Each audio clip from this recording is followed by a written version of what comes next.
going into the uncertain in a new country, traveling from one state to the other, not being so familiar with my environment, not being sure of how I'm going to get where I need to get to.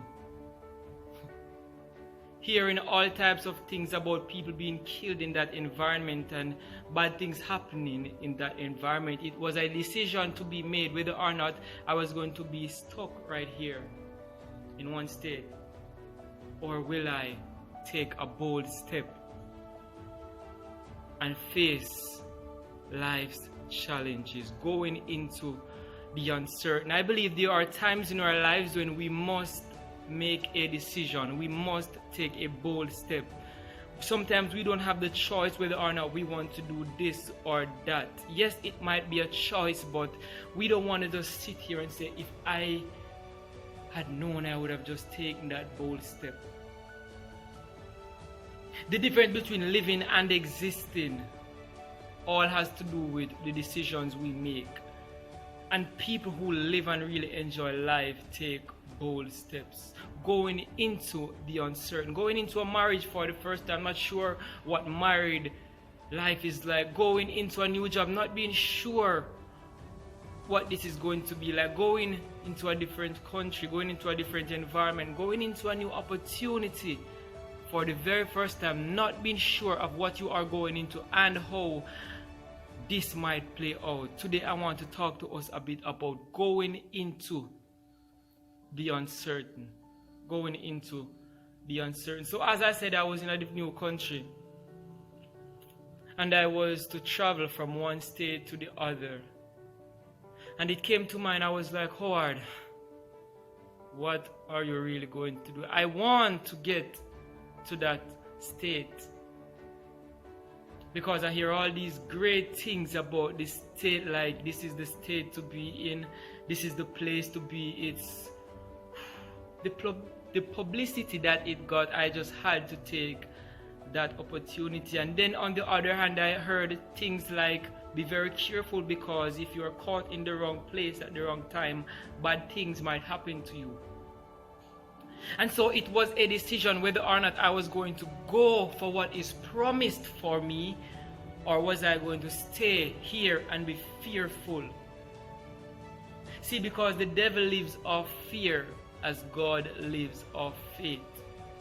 And I had to decide whether or not I was going to just stay here because I hear bad things about that state, or was I going to take a bold step into the uncertain and trust God that everything will be okay. So I took a bold step and I went ahead and traveled to that state. And when I got to that state, well, even before I got to that state, I prayed to God and said, God, please, I'm not a fearful person. I'm not afraid. I trust you that you will protect me.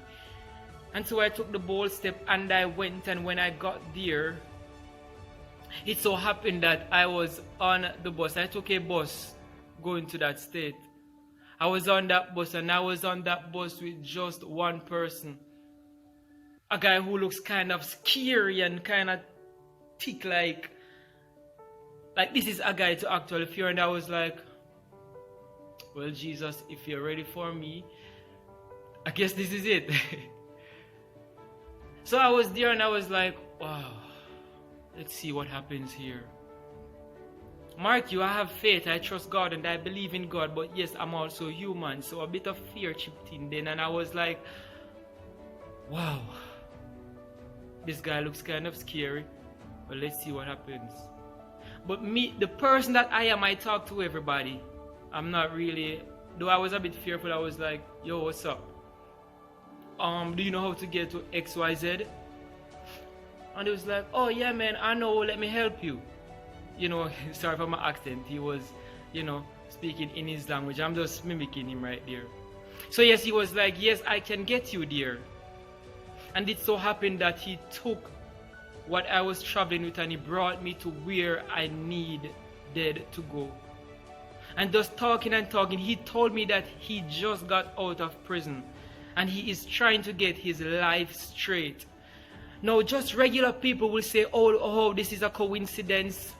that I met this person right here and he helped me with my luggage. But as a believer, as a person that trusts in God fully the way I do, let me just tell you that God sent that person in that place at the time. He was to be there to help me to get to where I need to go to. And as I said today, I want to talk to you about going into the uncertain. I want to let somebody know today that whatever you are about to step in, God has already prepared the place.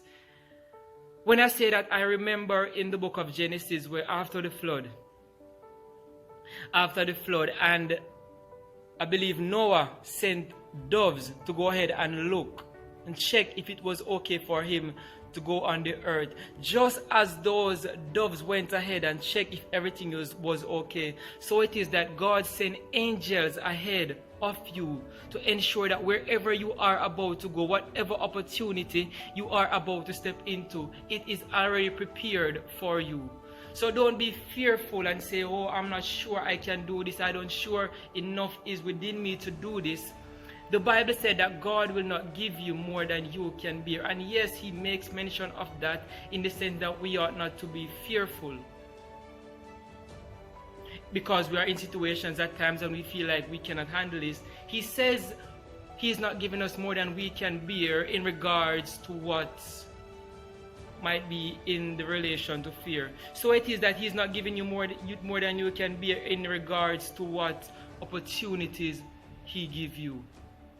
And so today I want to tell somebody who is going into a new opportunity that the way is already prepared for you. God has already sent angels ahead of you to prepare the way. You only need to make that bold step. Don't be fearful, because the devil loves for you to be fearful. Where there is fear, there is no doubt. And if you take that bold step, there is something on the other side of your fear. If you take that bold step, you can walk on water like Peter did. Going into the uncertain. To go into the uncertain, it requires your faith. And as I said before, faith cometh by hearing, hearing cometh by the word of God. Going into the uncertain, the way has already been prepared. Just take that bold step, because God is not giving you more than you can bear.